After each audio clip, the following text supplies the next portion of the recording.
planet without apes. Only 5 kinds of apes remain, and they all face possible extinction. Viewers of the recent Hollywood blockbuster, Rise of the Planet of the Apes, may be surprised to learn that before the earliest human ancestors arrived on the scene roughly 7 million years ago, apes really did rule the planet. As many as 40 kinds roamed Europe, Asia, and Africa between 10 and 25 million years ago. Today, only 5 types remain. Two, the gibbon and the orangutan, live in Asia. The chimpanzee, bonobo, and gorilla live in Africa. All 5 are endangered, severely critically so. All face possible extinction. A decade ago, Congress authorized an effect to protect these apes through conservation programs in Africa and Asia that combine taxpayer dollars with private money.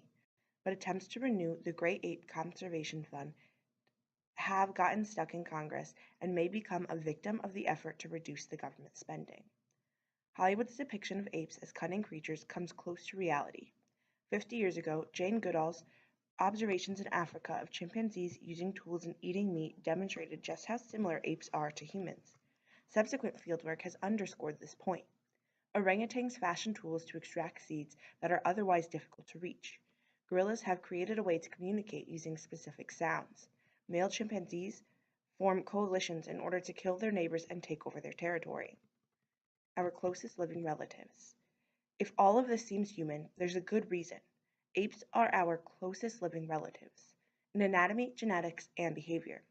They are much more similar to us than they are to other animals. Apes fascinate and captivate us like no other species.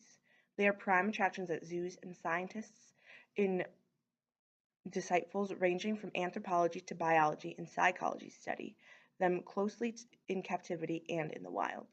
As our first cousins in the primate family, apes help us understand what makes us human. I've been lucky to study all 5 kinds of apes during 33 years of fieldwork in Africa and Asia. When I look into the eyes of an ape, something stares back at me that seems familiar. But as the human population expands, ape numbers continue to dwindle. In previous versions of Planet of the Apes films, greed and consumption by human-like apes threaten the world. In reality, it is these all too human traits that endanger apes. Habitat destruction because of human activity, including logging, oil exploration, and farming, is the biggest concern. Hunting is another major problem, especially in West and Central Africa, where a thriving bushmeat trade severely threatens African apes. Poachers are now entering forests on roads built for loggers and miners.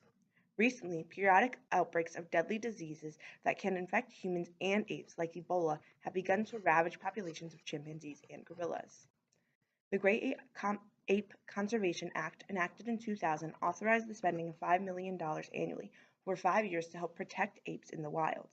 The act was reauthorized in 2005 for another 5 years.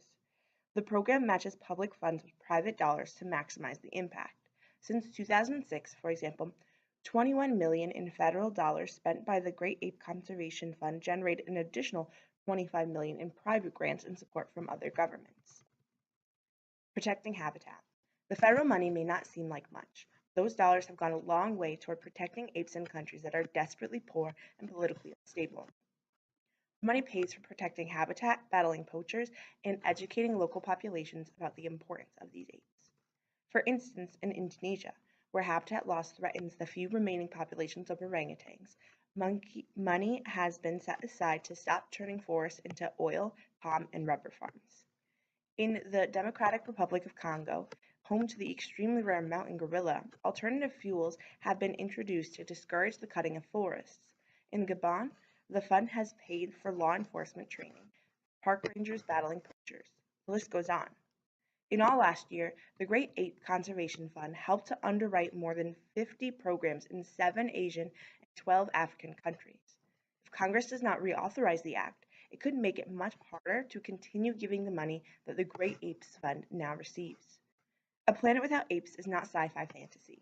If we do not take action now, sometime in the future, as Hollywood continues to produce sequels to the classic 1968 film, our children will ask with wonder and perhaps anger why we stood idly by while these remarkable creatures were driven to extinction.